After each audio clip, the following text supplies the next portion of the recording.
பகவானுக்கு பிடிச்சதை தான் நான் செய்யணும். அவருக்கு பிடிச்சது புண்ணியம்தான்.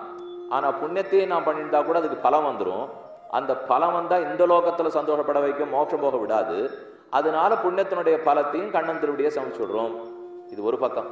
இன்னொரு பக்கம், கண்ணனுக்கு பிடிக்காததை செய்யக்கூடாது, ஆகவே பாபங்களை செய்யவே கூடாது. பாபத்தை செய்யாதனாலே அது பலன் எனக்கு வரவே வராது. அதனால பாபம் என்ன தீண்டவே தீண்டாது. புண்ணியம்னு சொன்னா இப்படி கதையை வச்சுங்கோ, பாவம்னு சொன்னா அப்படி கதையை வச்சுங்கோ. குர்வன்னேவேஹ கர்மாணி ஜிஜீவிஷேத் சததம் சமாக ஏவம் त्वयि ந அன்யதா இதோஸ்தி ந கர்ம லிப்யதே நரே. உன் பேரில் எந்த கர்மமும் தீண்டாது.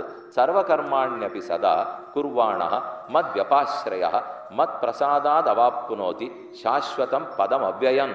கண்ணனே சொல்றார், என்னிடத்துல கர்த்திருவம் முதலானத்தை அனுசந்தித்து கொண்டே கர்மங்களை செய்.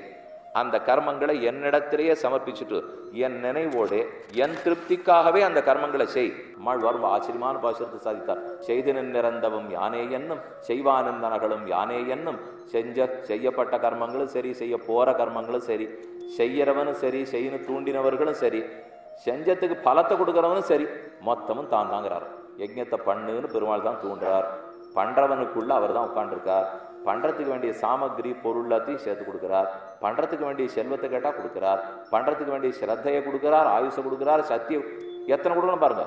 ஒரு யாகம் ஒருத்தர் பண்ணணும்னா ஸ்ரத்த வேணும், சக்தி வேணும், அதற்குரிய ஐஸ்வர்யம் வேணும், அதற்குரிய ஆயுசு வேணும், அதற்குரிய சரீரம் வேணும், அதற்குரிய எப்படி பண்ணணுங்கிற சாஸ்திரம் வேணும். இத்தனையும் ஒருத்தர் கொடுத்துருக்கார். சாமி இத்தனையுமே கொடுத்தவர் அவரே பண்ணிக்கூடாது.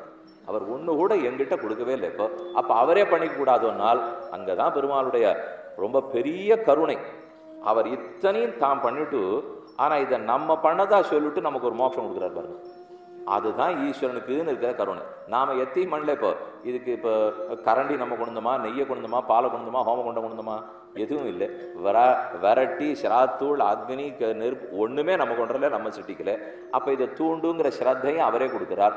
அதற்குரிய சரீரமும் கொடுத்திருக்கார், சக்தியும் கொடுத்திருக்கார், ஆயுசையும் கொடுத்திருக்கார். இத்தனையும் கொடுத்துட்டு நம்ம அப்படி பண்றாப்புல பண்ணச்சே மேலேருந்து பொம்மலாட்டக்காரன் இந்த சூத்திரத்தை பிடிச்சுன்னுட்டு நான் அப்படி இப்படி ஆட்டிட்டு இது இப்படி பண்ணு, இது இப்படி இந்திரஜித் ஆட்டம் ஆடும், இது ராவணன் ஆட்டம் ஆடும், அது லக்ஷ்மணன் ஆட்டம் ஆடும், ராமனா பொம்மை என்னமா ஆடுறது பத்தியோன்னுவோம். பொம்மை ஆடிட்டு பொம்மை ஆடவே இல்லை, ஆட்டினவன் ஒழுங்கு ஆட்டிருக்கார். ஆனா பாக்குற வாழ்ல இந்த பொம்மலாட்டம் என்னமா இருந்தது தெரியுமோனா, பொம்மலாட்டமா நல்லா இருந்தது, பொம்மையை ஆட்டி வச்சவர் ஒழுங்கு ஆட்டி வச்சிருக்கார், அதனால பொம்மலாட்டம் நல்லா இருந்தது. ஆனா நம்ம சொல்றது வந்து பொம்மலாட்டம் நல்லா இருந்தது சுவாமி அப்படின்னு சொல்லிக்கிறோம் இல்லையோ. இதை சொன்ன உடனே ஒருத்தர் வேற மாதிரி கேட்டார். அதைத்தான் சுவாமி நானும் சொல்றேன். பொம்மையை ஆட்டி வச்சவர் தானே ஒழுங்கா ஆட்டி வச்சார் நீர், அதனால நான் என்ன தப்பு பண்ணாலும் அவர் தான் பண்ணார்னு அர்த்தம்.